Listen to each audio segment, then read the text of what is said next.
అందరికీ నమస్కారం. నేను అశ్విని. ఇవాళ మనం చెప్పుకోబోయే కదా, ఇప్పటికైనా నీకు ఆ బాధ తెలిస్తే మనం కలిసి ఉండేవాళ్ళం. కథను రచించిన వారు మణి గోవిందరాజులు గారు. ఆఫీస్ నుండి వచ్చి అలసటగా కూర్చుండిపోయింది వింధ్య. ఇల్లంతా నిశ్శబ్దంగా ఉంది. ఆ నిశ్శబ్దం హాయిగా ఉంది. పిల్లలు వెనకాల గార్డెన్లో ఆడుతున్నట్లున్నారు. లేచి కాఫీ చేసుకుందామన్నా ఓపిక లేదు. కిచెన్లో చప్పుడు వినిపించి తొంగి చూసింది. వివేక్ కాఫీ కలుపుకుంటున్నాడు. వివేక్, నాకు కూడా ఒక కప్పు.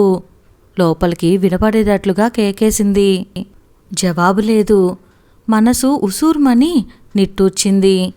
మళ్ళీ ఏదో విషయానికి కోపం వచ్చినట్లుంది. ఇక 4 రోజులు మాటలుండవు.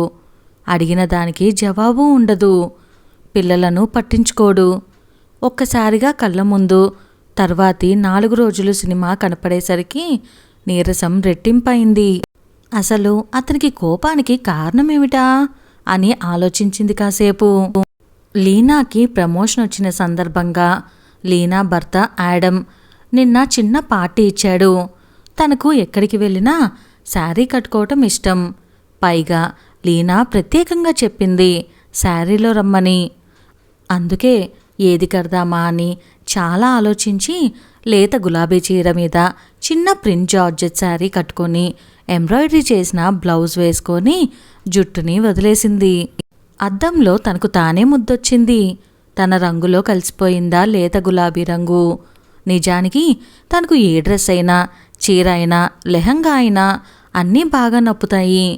లోపలికి వచ్చి తనని చూసిన వివేక్ మొహం చిట్లించాడు.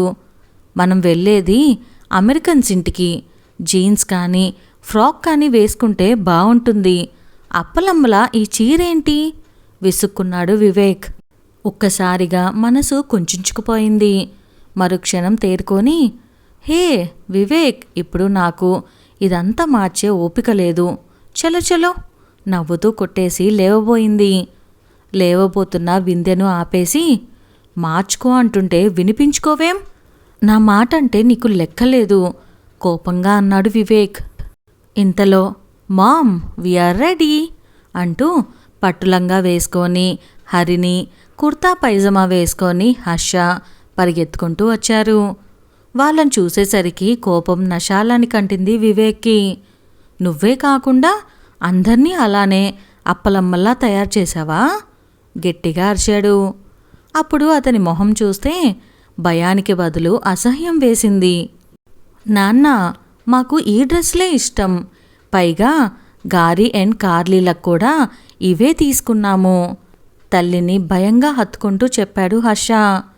కోపంతో చేతికందిన ఫ్లవర్ వాజ్ని నెట్టేసి బయటికి వెళ్ళిపోయాడు వివేక్. అప్పటికే తల్లి చీరలో తల దాచుకుంది హరిని. నాన్న బ్యాడ్. తండ్రి వెళ్ళాక చీరలోంచి తల బయట పెట్టి అక్కసుగా అంది హరిని. ఆ సమయంలో దాని మొహం చూసి నవ్వొచ్చింది. కానీ వెంటనే వాళ్ళ భయం చూసి జాలేసింది వింధ్యకి. ఓయ్ బంగారాలు, నాన్న కోపం చూసి భయపడ్డారా? ఉత్తిదే. చూడండి, మళ్ళీ ఇప్పుడే పిలుస్తారు. పదండి పదండి, గారి వాళ్ళు మీకోసం బోల్డ్ ప్లాన్స్ వేసుంచారు. లేట్ అయితే అవన్నీ మిస్ అవుతారు. అవును, కానీ కార్లీ తనిచ్చే సర్ప్రైజ్ గిఫ్ట్ మిమ్మల్ని చెప్పారిద్దరూ. అక్కడికి వెళ్తున్నామన్న ఉత్సాహం వచ్చేసింది. ఉరుక్కుంటూ బేస్మెంట్కి వెళ్ళారు. కానీ అక్కడ తండ్రి కనపడలేదు. అంతే స్పీడ్తో వెనక్కొచ్చారు. అమ్మా, నాన్న లేడు పార్కింగ్లో. కార్ కూడా లేదు గసపోసుకుంటూ చెప్పారు. అర్థమైపోయింది వింధ్యకి. వెళ్ళిపోయాడెక్కడికో. కోపం వచ్చినప్పుడల్లా అంతే. వెంటనే చెప్పింది, నాన్న ఇప్పుడే నాకు మెసేజ్ చేశారు. డైరెక్ట్గా అక్కడికే మనల్ని రమ్మన్నారు. పదండి వెళ్దాం.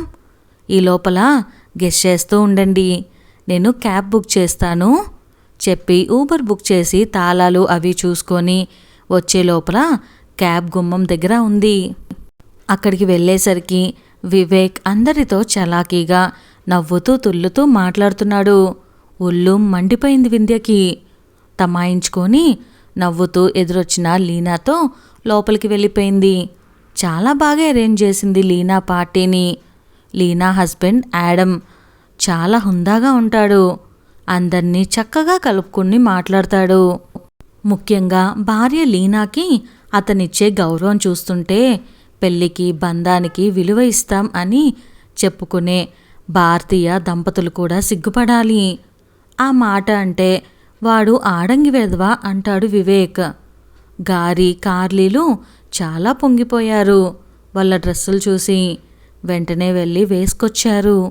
లంగాను గుండ్రంగా తిప్పుతూ కార్లీ హరిని ఆటల్లో పడిపోయారు. గారి హర్షాలు గారి రూంలోకెళ్ళి గేమ్స్ ఆడుకోవటం ప్రారంభించారు. పార్టీలో వీరు కాక ఇంకో ఇండియన్ ఫ్యామిలీ, 3 అమెరికన్ ఫ్యామిలీలు ఉన్నారు. ఇండియన్ ఫ్యామిలీలోని తల్లి కూతుళ్ళు పూర్తి పాశ్చాత్య దుస్తుల్లో ఉన్నారు. చూపులేవో గుచ్చుకుంటున్నట్లై వెనక్కి చూసింది. వాళ్ళని చూడు అన్నట్లుగా సైగ చేస్తున్నాడు వివేక్ కళ్ళతో. మాట్లాడకుండా అక్కడి నుండి వెళ్ళిపోయింది. మిగతా 3 అమెరికన్ ఫ్యామిలీ వాళ్లకు వింధ్యా డ్రెస్ చాలా నచ్చింది. చాలా మెచ్చుకున్నారు కూడాను.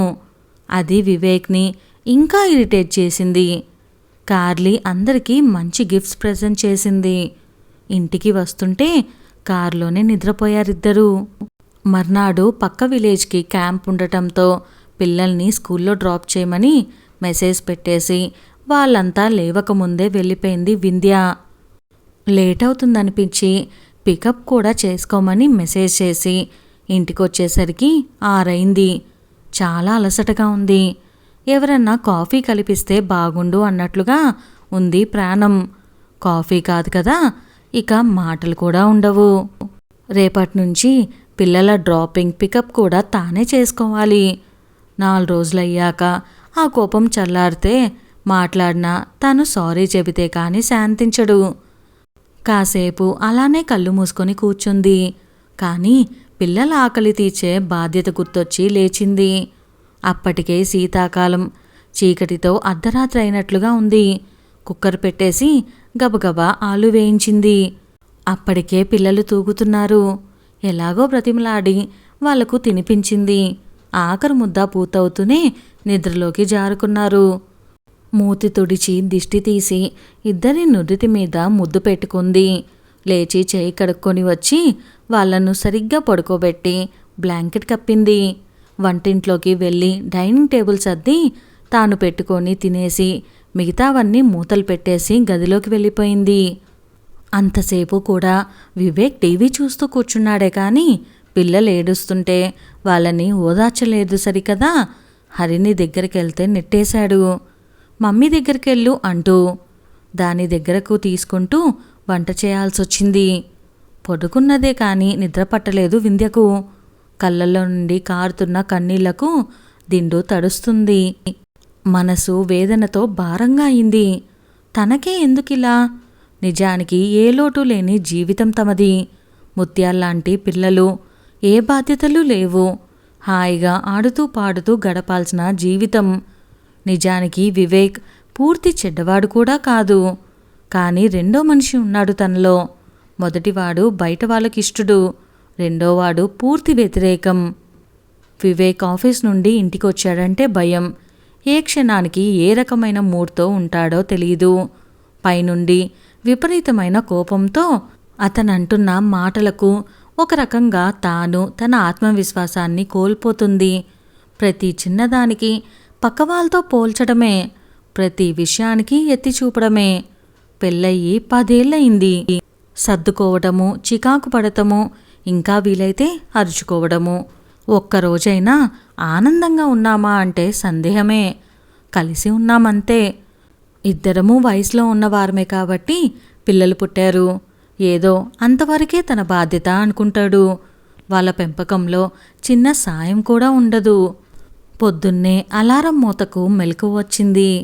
బద్ధకంగా 1 నిమిషం పడుకున్నా వెంటనే చేయాల్సిన పనంతా గుర్తొచ్చి తప్పదన్నట్లుగా లేచింది. పిల్లలిద్దరూ చెరో పక్కన హాయిగా నిద్రపోతున్నారు. వాళ్ళను లేపాలంటే మనసొప్పదు. కానీ స్కూల్ టైం అవుతుంది. మళ్ళీ హడావిడవుతుంది. బస్సు వచ్చే టైంకి అక్కడుంచాలి. బంగారాలు లేవండి.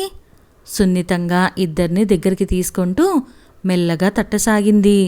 అమ్మా 5 minutes అమ్మా. గారంగా అమ్మ ఒళ్ళో ముచ్చుకుంటూ దగ్గరికి జరుగుతూ మురిపాలిపోయారు పిల్లలు. ఒక 5 నిమిషాలు వాళ్లతో ముచ్చట్లాడి లేవమని చెప్పి వచ్చేసింది, చేయవలసిన పనులు తలుచుకుంటూ. ఆ తర్వాత ఆఫీస్కి వెళ్ళిందే కానీ తలనొప్పి ఉండి ఇంటికి వచ్చేసింది. కాఫీ కలుపుకొని ఆలోచించసాగింది, ఎలా ఈ ప్రాబ్లం సాల్వ్ చేసుకోవడం. అప్పటికి ఒకసారి చూచాయిగా అత్తగారు మావగారు ఉండగా చెప్పింది, అమ్మో నా కొడుకు మీద నింద వేయకు, నా గుండె ఆగిపోతుంది అంటూ గుండె పట్టుకొని గోల చేసిందావిడ. ఆవిడది మూర్ఖత్వం అనుకోవాలో కొడుకు మీద ప్రేమ అనుకోవాలో అర్థం కాలేదు. ఆవిడ అలా మాట్లాడుతుంటే నోరు తెరిచి సమస్య చెప్పుకుంటున్న కోడల్ని సమస్య ఏంటమ్మా అని అడగాల్సింది పోయి, దేవతలాంటి అత్తగారిని బాధ పెట్టకు అంటూ కోడల్నే అరిచిన డమ్మీలాంటి మామగారిని చూస్తే గౌరవించాలని అనిపించలేదు. పెళ్ళాన్ని ప్రేమించడం అనే మామగారి పోలిక వివేక్కి కూడా వస్తే బావుండేదనిపించింది. ఆలోచిస్తూ టీవీ రిమోట్ తిప్పసాగింది. పిల్లల కార్యక్రమం ఏదో వస్తుంది. ఒరులేయని వనరించిన పద్యం నిన్న చెప్పాను కదా, ఇవాళ దాని అర్థం చెప్పుకుందాం చెప్పసాగింది యాంకరు. సడన్గా ఒక ఆలోచన ఫ్లాష్లా వెలిగింది. ఉత్సాహంగా లేచి కాఫీ కలుపుకొని తాగింది. ఇంతలో లాక్ ఓపెన్ చేసుకొని వివేక్ లోపలికొచ్చాడు. వివేక్, కాఫీ తాగుతావా అడిగింది. ఏమీ జరగనట్లే. ఏ కలనున్నాడో కావాలని చెప్పి సోఫాలో కూలబడ్డాడు. మంచి కాఫీ కలిపి వివేక్కిచ్చింది, థ్యాంక్స్ ఆశించకుండా. వివేక్, ఎప్పుడు చూసినా నీరసంగా ఉంటావు, కాస్త వెళ్ళి ఫ్రెష్ అవ్వచ్చు కదా అంది. నువ్వేమీ నాకు చెప్పక్కర్లే, నా సంగతి నాకు తెలుసు. విసురుగా లేచి వెళ్ళి ఫ్రెష్ అయ్యి వచ్చాడు. అదేంటి వివేక్, ఆ డ్రెస్ ఏంటి అంత చండాలమైంది వేసుకున్నావు? ఒకసారి అద్దంలో చూసుకున్నావా? నీ కలర్కి ఆ డ్రెస్ ఏమైనా నప్పిందా? పకపక నవ్వేసింది. ఫస్ట్ టైం వింధ్య అలా మాట్లాడటం వింతగా చూసి, నాకిష్టమైంది నేను వేసుకుంటాను, నువ్వెవరు అడగటానికి? విసురుగా బయటికి వెళ్ళిపోయాడు.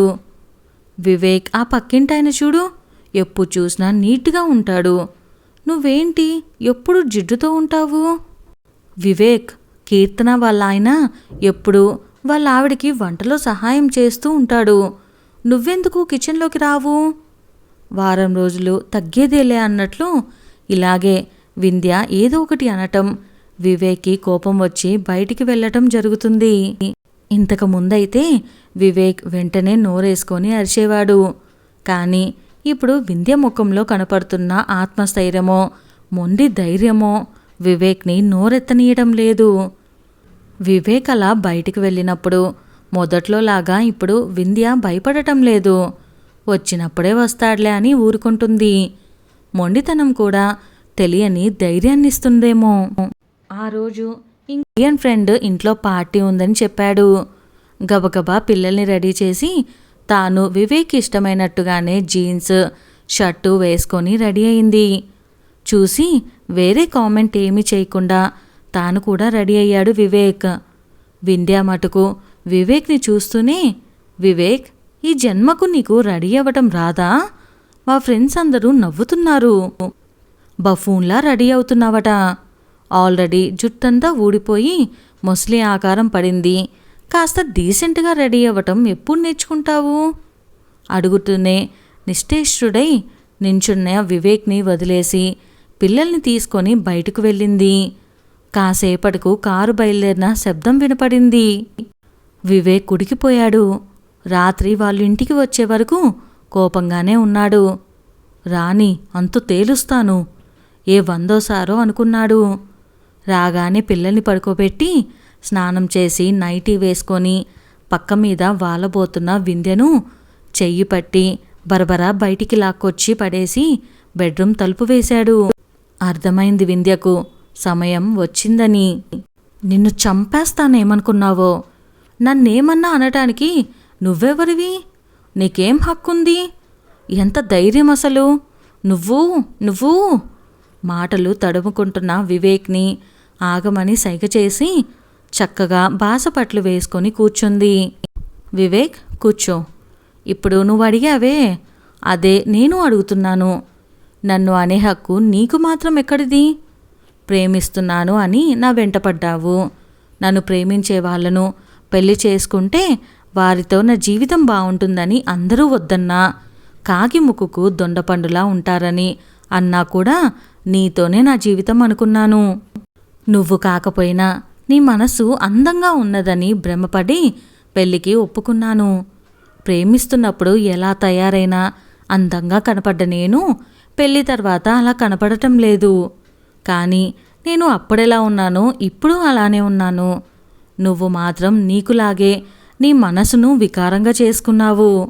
వారం రోజులకే నేనన్న మాటలు తట్టుకోలేక నన్ను చంపాలన్నంత కోపం వచ్చింది నీకు.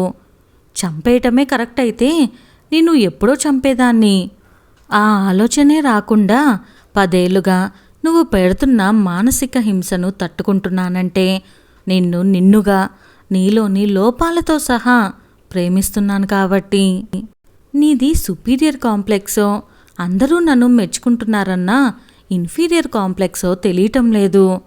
ఇక ఇంత స్ట్రెస్ భరించే శక్తి నాకు లేదు. కలిసుందామా విడిపోదామా? వింటూనే విపరీతమైన కోపంతో లేచి బయటికి విసురుగా వెళ్ళిపోయాడు. ఆగు, మొత్తం విను. ఇప్పుడు వెళ్ళావంటే ఇదే మనం చివరిసారి కలుసుకోవడం. ఆగి భయంగా చూశాడు. మనిషి శాంతంగా ఉన్నా వింధ్య మాటలు కత్తిలా ఉన్నాయి. నువ్వు నన్ను మెచ్చుకోకపోయినా పర్లేదు, ప్రతిసారి తక్కువ చేసి మాట్లాడితే అది చాలు నాకు డిప్రెషన్ రావటానికి. అసలు ఇన్నేళ్ళు నేను ఇంత సహనంతో ఉండటమే గ్రేట్. నీకు నేను అవసరం లేకపోయినా నా పిల్లలకు నేను కావాలి. ఇక నా వల్ల కాదు. ఒకరి వల్ల మనం దేనికైతే బాధపడతామో మనం అలా ప్రవర్తించి బాధ పెట్టకూడదు అనేది వెనకటి మాట. కానీ నీలాంటి మూర్ఖులకు ఎదుటివారి వేదన అర్థం కావాలంటే మీరన్నది మీకు తెలియాలి. అందుకే వారం నుండి అలా అంటున్నాను. ఇప్పటికైనా నీకు ఆ బాధ తెలిస్తే నువ్వు మారితే మనం కలిసి ఉంటాం, లేదా హాయిగా ఇద్దరము ఎవరి దోవన వాళ్ళముందాం. నువ్వే నిర్ణయించుకో. ఏదైనా నాకు ఓకేనే. గుడ్ నైట్ చెప్పి వెళ్తున్న వింధ్యను నిస్సహాయంగా చూస్తూ ఆలోచనలో పడ్డాడు వివేక్. ఇదండి వాళ్ళ మన కథ కనుక మీకు నచ్చినట్లయితే వీడియోని లైక్ చేయటం అస్సలు మర్చిపోకండి. అలానే మరిన్ని మంచి మంచి బోల్డ్ అనే కథలు మన ఛానల్లో ఆల్రెడీ ఉన్నాయి. ఎవరైనా మిస్ అయితే ఒక్కసారి చూసేయండి. అలానే ఇంకా మన ఛానల్ ఎవరైనా సబ్స్క్రైబ్ చేసుకోలేదా, వెంటనే సబ్స్క్రైబ్ చేసి బెల్ ఐకాన్ని క్లిక్ చేసి అప్పుడు నేను ఏ కథలు పెట్టినా వెంటనే మీకు నోటిఫికేషన్ వచ్చేస్తుంది. అలానే షేర్ చేయటం కూడా మర్చిపోకండి మన వీడియోల్ని. Thank you. Bye bye.